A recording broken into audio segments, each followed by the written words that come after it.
Hello and welcome back to another episode of the Coreco Couch. Now, I'm very excited about this one because, well, I'll come into it in a bit about what my day was yesterday, which was very exciting. But this episode really is about education. It's about educating kids. It's about building resilient minds and empowering children with essential life skills. And I'm delighted to have with me Emily Harbrecht, who is the founder of Mind Tools for Kids. Welcome, Emily. Thank you so much for having me. I think this is such an important topic and I'm thrilled to be here. It really is. So yesterday, me and my colleague Stu, we went down to a school in East Finchley. It was inspirational. You had a real mix of children, and some were paying more attention than others, but everyone, what really amazed me was how quickly everyone engaged, which was brilliant. We'll come on to some of that later, but tell everyone, what is Mind Tools for Kids and why did you get involved in it? Do you know what? It was way back, about 15 years ago, I started coaching men.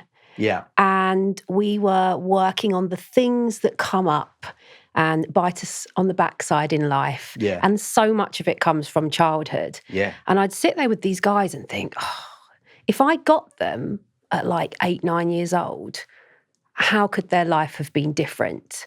What would the impact of those tools and strategies be? And I thought, do you know what, I'm going to run with this. And my oldest daughter's nearly 15, so she was at that age where you start to read the books and think, what impact am I having? Yeah.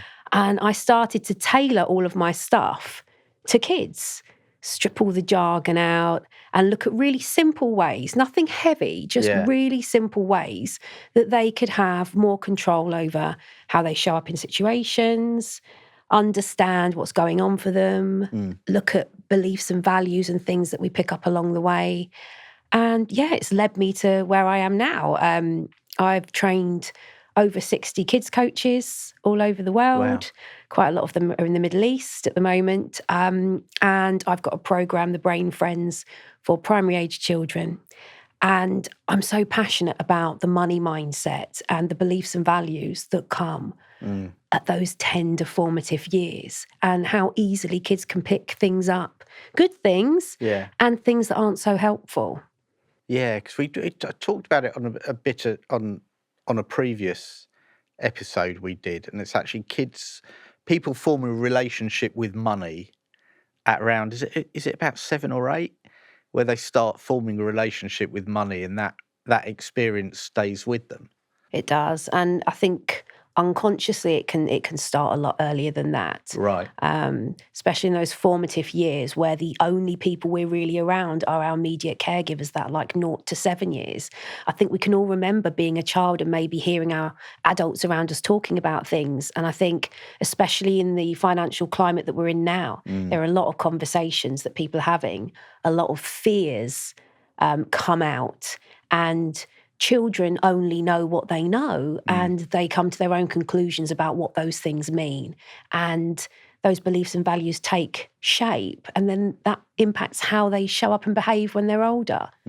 It's amazing, really. So how many people have you got doing this now? And is it all over the UK? We've got people in the UK. We've got a lot of people overseas. As I say, there's lots over in the Middle East. I don't know how that happened. I trained someone in Lebanon and they introduced me to lots of people over there. And the work that we're doing is around beliefs and values. And obviously money becomes a part of that.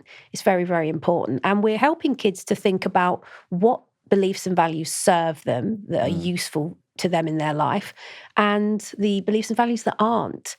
And it's really interesting to see some of the things coming through. And I notice a lot with the parents, when I do the work with their kids, they'll say, gosh, something's come up for me. And I didn't even realise that I'd shaped my child, especially around the attitude to money or relationships, those things that are quite important in how we set our boundaries in our life.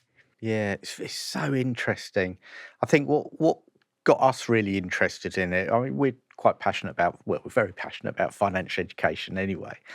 And so we go into a lot of companies, so whether it's big investment banks to ad agencies or people like that, and actually we're giving basic mortgage presentations about how to get on the property ladder, how to look after debt. And I think what really surprised us was the lack of knowledge around sort of more of the everyday stuff. So they might be fantastic in their own technical financial area, but when you start talking broadly, they don't know. They don't. And actually, we've actually made our presentation simpler and simpler over the years, and we now do start with what is a mortgage. This is what it does, and people are really interested because they haven't had that knowledge or those real life skills. It's all very well going into a maths lesson and learning about differentiation or something like that. But actually, where are the real financial life skills? And that's evidently missing. I think you're right. And I think the world has changed and the education system is changing and it is bending to support kids with these things. And the way that they learn is changing too. So it used to be that we would share these concepts with kids. They'd learn about it at school, but now the internet is filling in a lot of gaps. Yeah. And it's just a complete change in the approach as to how we impact children and how we reach them and the conversations that we have. And I think it's also looking at what I've noticed, especially with a lot of the teenagers, is they can see a lot of young people earning a lot of money doing things like being influencers and endorsing all these brands. I know. So it's like, well, why do I need to do that hard traditional way of doing things? But it's still giving them the tools and the skills so that they can survive and more than survive, thrive in the world. And I think financial literacy is such a huge part of that. And do you think the internet and social media has actually, is that giving a lot of false impressions? Is that giving a lot of false information out there? I mean, I personally, I love the internet. I'm an introvert, so it's a gift to me on many levels. Right. And it's helped me reach a lot of people. And I do think it is difficult for kids to, a lot of children, especially when they're in that teen age where they believe what they see, they believe what they hear, and there's a lot of misinformation and a lot of information about how to do life that possibly doesn't equip them with the actual tools and skills they need to be able to cope with things.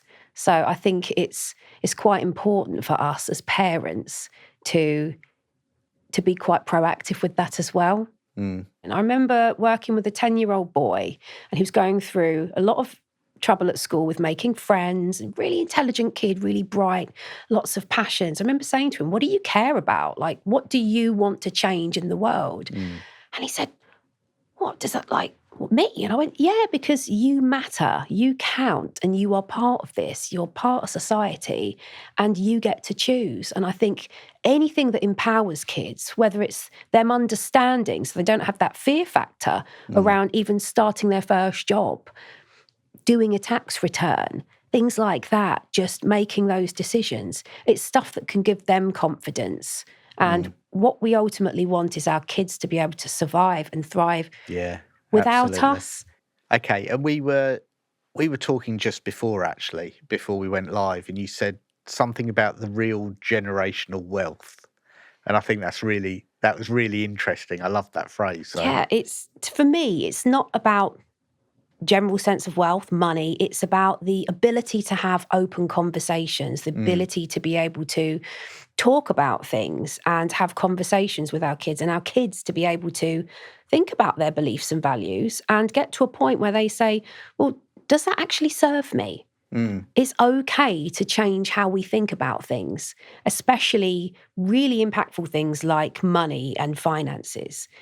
It's such a huge emotive topic. And I think if we can have those conversations, I mean, I don't know about you, because my first job was actually at HSBC Bank at 17. And actually, I really believe that the mentorship I got there from the branch's mortgage advisor is what really broke a lot of generational patterns for me. That's interesting. Because I didn't grow up, and Mum and Dad, if you watch this, this isn't a dig. I didn't I don't want to cause a family feud. No rifts. I didn't grow up in an environment where we had a lot of conversations about money. It was still a hang-up from that thing where you just don't talk about it. But that's Brits generally. I know, right? Isn't it? Yeah, you don't talk about it. It's almost a given that it's scarce. Yeah. If you do better than the previous lot, that's great. Yeah. And don't be too out there with it either. And it just wasn't something that was a topic that we spoke about with ease. There would be an underlying anxiety about it. And then I found myself working at 17, HSBC Bank, and the first person that took a shine to me and said, "Kid, I'm going to take you under my wing," was their mortgage advisor. And he sat me down and explained some things to me in some real easy ways, like, if you had a money-making machine and, every day it was earning you money, and it was all about, like, would you insure it? And I was like, of course I would. And he's like, you're that machine, and, let's look at how you do money. How do you do money? And it changed my life. It genuinely did. I got a mortgage straight away as soon as I turned 18, and I understood. Yeah. And I learned, and it changed how I thought about money. And I can remember having a conversation with someone in my family and saying, no, I don't have that belief anymore. I now believe that money is something that I can manage. And I think that's so important. And it's not about us shaming for not having those conversations, but just practicing having that conversation. And sometimes the first place to start as an adult is to think, oh, am I carrying any stuff around this? Am I holding on to something that I've experienced or that I've seen my parents experience or somebody else? And actually, how do I tidy this up so I'm not passing that gift on? How can I give on a different gift, generational wealth conversation instead? Yeah, it's really interesting. And great to hear that it was a mortgage broker. We're a nice lot, really. Although I know he did get your mortgage early. So, so he did his job well then. He did. and got you to get a mortgage. But, so what advice would you give to parents then in terms of how to start having that conversation with kids? I think, first of all, before you have the conversation, just stop. And when you bring up money, mortgages, planning, anything to do with budgeting, just stop and notice what it feels like inside.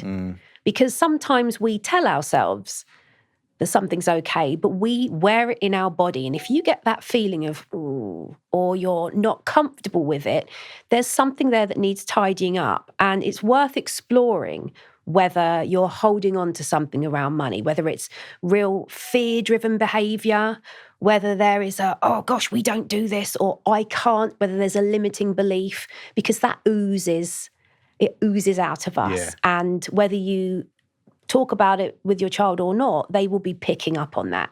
And it can undo a lot of your good work. So I think, number one, check in and see if there's anything that needs tidying up. We do not want to be passing on limiting beliefs around money. And then it's about normalizing the conversation. I mean, you can start with toddlers, just introducing them to money, to coins, and introducing them to the concept of exchange so that they can start to understand that this equates to this. Services, things in shops. It's just making it part of everyday life. And then I think the real important thing is to introduce them to what you can actually do with it. So, you can spend it, you can save it, you can invest it, you can give it away. And if we can tie all that into their beliefs and values, like with my kids, I was always very much like, what do you care about? What's important to you? What could that do, that pound that you've got there, if you gave it to them? What would they do with it? And getting them to understand that there's more than you can do with money than just spend it or hide it away in a piggy bank. It's quite interesting. I think my kids are quite different, their attitude towards money, probably based on how I was. And actually, I look back and I probably think, oh, God, I think certainly my eldest, who's coming on 17, maybe has a different relationship to money than my youngest. I think my eldest probably saw a more stressed period in my life around all of that. So it's quite interesting. I think what worked really well actually was the Go Henry app. Yes. That was really good. And again, my daughter, who's younger, just really got into that and was doing all the education things and earning more money. I think mainly because I set it up a bit wrong. So it was like for every session completed, I gave her like either £5 or £10 initially, and before I knew it, I had a bill for like £150 or it's something. Good investment, though. It's a good investment, I guess. But yeah, it's really interesting. So how do you think? Where does those emotional stresses? Where does the stresses around money come from? Well, I think beliefs. Like we leak them without even being consciously aware that we're doing it. And I think it's not about blaming and shaming parents because we're in tough times and, juggling and being a parent is a difficult thing anyway. And we will leak information about what's going on inside for us. But for kids, especially younger ones, they're living a small life centered around our world. So they will take things and attach meanings to them. And then we know that behavior lives in the body, right? So they'll hold on to it and it will shape how they do life. So I think it's important to have conversations with them. It's okay. It's like I said to my youngest daughter, my kids were watching the TV, we're talking about budgets and things and, everything's expensive. And yeah, it's difficult times for people, and we can have a calm conversation around money and look at what we need to spend things on and involve them in that so that there's not that anxiety being thrust on them. It is an important topic. And of course, there are rising costs and we can't avoid that. But what we can do is show them that we can keep our emotions managed and stay in a regulated state when we're having those conversations so that the kids aren't learning, oh my gosh. Yeah. I know that's hard to do at times. So hard to do. It is hard to do. Isn't it? And if we do have those moments where we are in a panic state, no matter what it is, even if it's you've had a crappy day at work, you get home, you're late, you're like, ugh, and you bite their head off. It's the repair. It's saying, do you know what? I was feeling really stressed in that moment. It wasn't really about that thing. There were lots of things going on. So I just want to go back over and talk to you a little bit about what you may have thought that meant. And just have the conversation. It's never too late to have a healthy conversation around anything, especially something like money and the pressures that come from having not enough of it or whatever. It's okay. It's just having those conversations with kids and holding the space and understanding that we are their first touch point when it comes to that subject. Is there age groups that are more engaged than others? I think from a very young age, you can introduce these conversations and get kids to buy into it, especially around things like birthdays. Yeah. Those natural opportunities that come up when kids might get some money, that's a perfect conversation to have with them and to help them understand a very abstract topic. It's especially when we're looking at bank accounts, it's not like they often see the money. How often now are people holding a wedge of cash? It's such an abstract thing to make sense of. So I think you'll be surprised with a lot of kids, even from younger ages, when you make that abstract topic a little bit more realistic, if they can actually see the figures or they can even count out the crisp notes, it really does help them start to understand how much things cost and how things work. And I think you can help children to plan ahead as well. I know a lot of kids, especially a lot of the kids I work with, might be struggling with organisation and making sense of time and planning ahead for things. But even having a visual reminder that certain things come up throughout the year that they might want to save for, that will help them to think, oh, I've been given this tenner. Maybe I'd like to put that away and grow that to be 50 quid. Yeah. So I can do this. And I remember, because at that point we're going to be going on a day trip and I'd like to spend it on this, or I'd like to buy a Christmas present for Dad. Yeah. So they won't do that. Oh. They'll want me to buy the Christmas present for me. That's clever. That's clever money management. Yeah, it is annoying. So what's your overall goal with all this? Oh, gosh. I mean, I am so passionate about the landscape of the education system. And I think we're in a really interesting time where a lot of people I talk to, we're looking at what do kids really need? And of course, we need to benchmark and measure schools and check in at what levels they're at. We need to do that. But what we really need are children that can thrive in the modern world, that are adaptable, that are learning to be resilient and can plan ahead, can cope, can have conversations around emotions, beliefs, their own values, that can hold their space in the world. And that's a very different set of skills that they require. So I'm passionate about being a part of that. And for me, at the moment, I'm focusing on the primary age and helping kids understand what's going on for them, understand how we experience fear in our bodies, how we do emotions, and how we can really get in a good space for thinking. And that's where things like, their attitudes and beliefs around things like money and work come into effect. So I'm all about being a part of that changing landscape of education and being mindful that, we're doing the best we can at the moment with kids. It is a changing world. They're exposed to a lot of stuff that we weren't. And we need to keep our finger on the pulse. Yeah. For people watching, how do they help? How can they get involved?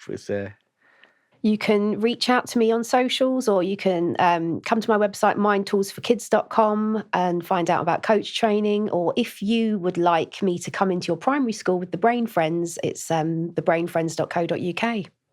Okay, so there's another question that's really interesting, is around saving and spending. So if I look at my two kids, my son is a saver actually, and my daughter can't spend it quickly enough. How does that happen? How do some kids become savers and some spenders? I think the first thing to remember is no two kids in the same household have the same childhood. No, or the same experience point. Of their parents. We think they do, but they absolutely don't. And what I've noticed, it's like I'll have parents come to me and say, I've got 3 sons, one's really anxious. How? How? Like, they're in the same environment. First of all, we're all wired slightly differently. So some kids may be very detail focused and may struggle to make the decision in their mind as to what they want to spend their money on. I know with my oldest, she would love to spend it quickly.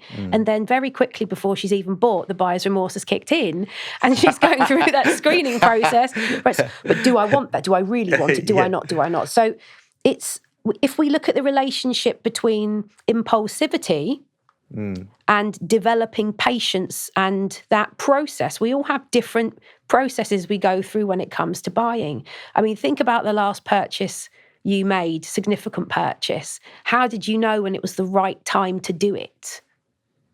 Probably because my wife was nagging me about it. It's more. Yeah, I don't know. That's a really good question. And actually, I've probably been quite cautious.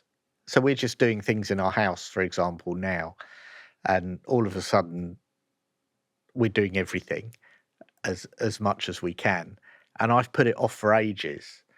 And I'm not sure why I've put it off for ages. And I think I've put it off for ages because there's the fear that actually I've got to spend it and then it's gone. And then what if something happens? And then I think something in me clicked thinking, well, actually, why am I ruining my experience of my house, for example, just for the fact of something that may or may not happen? And actually, it's better to enjoy the environment and spend some of that for now, because who knows what's going to happen. I might get run over by a bus tomorrow. It's amazing, isn't it, the way we do decision making, and kids are learning. So you're going to see their natural behaviour come through, and then there's going to be that point where they are learning from you, they're learning from the world, and then they're learning from hard knocks. So I'm a big lover of natural consequences. Yeah, I am. I mean, my oldest could not wait to get rid of the money quick enough at one point, and then she would buy tut and then come back and go, I've spent all my money on this and I'm not happy with it. And it's okay to let your child sit with that and feel the weight of that, because it can help shape their decision-making process moving forward. And it has now, and I'm glad that that's happened. But in terms of even us as adults that have got responsibilities and have to make decisions about things, we all have a different buying process. Some of us go in our mind, imagine having it, trying all the good feelings, we get that feeling we have to do it, we want it, it's done. Yeah. Some of us want to do that, then go away and then have to go through a loop of research, let's check, let's sense check, let's do this, let's go back through. We all have a different process as to how we do it. And some people have a more robust process. Some people just go, I'm here for the feeling. And that works if you've got a lot of spare cash. So it's about balancing that off. And I think your kids are learning. They're learning to do that. It would be nice to get to a point to be able to make decisions about purchasing, but also have maybe decided how much spare cash there is to have those spontaneous moments. So I'm sure there's a lot going on, and they're probably modelling you and learning how you do things and mixing that in with how they're experiencing the world around them. Yeah. It's fascinating, isn't it? It's so, I could talk about it forever. It's so interesting. I love the psychology of finance, behavioural economics, all of that, what makes people buy at certain points and not, the whole psychology behind sale prices and things like that. Crazy, and isn't it? Pricing something at $3.99 rather than $4. just really simple things like that. And I go back to what I said before, the British especially seem very bad at fronting up money discussions. And I think that's what I'd like to see more of, is it becoming more normalised within the family setting, that actually you can talk freely about money, so you don't have that hang up. And I guess that's what you're trying to do. If the kids are coming back from their sessions and asking questions of the parents, then that's interesting in how the parents then respond to those questions. It is. It's also interesting to watch the dynamic shift when a child asks a money question in a room of parents that immediately clam up. They're like, oh, we don't have that, we don't do that, we don't talk about that. I mean, I can remember asking someone, oh, what did you get this house for? And it being like, I cannot believe you asked that. Yeah. And obviously that's never left me, because at that age of 17, in that environment, I wanted to know all the loan to value ratios and how it works. I'm really happy with talking about money. And I think there's a lot we can learn and benefit. And how many of us aren't getting even an adult financial education because, oh no, we can't mention that. If somebody's doing something well, it's great to share good news and processes. And a lot of people don't do it. I mean, even sometimes finding out who your mortgage broker is, it's like being given a little card. Oh, this person. Like, it's an open conversation to have. Yeah, that's right. So fascinating, isn't it? So do you think actually the government should be doing more in terms of mandating stuff like this in the curriculum? Or actually, do you believe no, it's a place of parents and for organisations like yourself to do that, something different? I mean, I think it is for all of us. I very much believe that it takes a village, and it's like seeing things on the TV like, should children be taught how to clean their teeth at school? Do you know what? It was something that was part of primary school when I was a kid. So I'm for us all working together. I do think the education system needs to adapt and focus back on core skills life skills that are really, really important. And the more people that are involved in that, the better for me. I haven't got a scarcity mindset with this at all. So I know lots of people that are doing really great work. I'd like to see more in schools. I'd like to see more with parents. I'd like to see parents feeling more empowered, and I'd like to see us all singing from the same hymn sheet. That's what I'd really like to see. Love that. I agree. So I could talk about this forever, actually, but we're nearly out of time. So my question to you is, what's the best piece of advice someone's given you that you taken on board? I think around money, it's that your money mindset isn't a thing. It's your willingness to talk about it, to consider what it means to you, and to have open dialogue. And again, that's the greatest gift that you can give your child, is to have open dialogue around everything, especially the important things, the things that they're going to have to deal with. Brilliant. I love that. Thank you. So thank you so much for that. I loved our chat. So thank you, Emily, for that. That's really, really good. And if you want to check out Mind Tools for Kids, please do. I'm sure they would love your support. And the more of this kind of great stuff we get into schools, the better. And our kids of the future will be thankful for it. Thank you. So thank you very much for watching and staying with us. Tune in next time to find out who is going to be next on the Coreco Couch.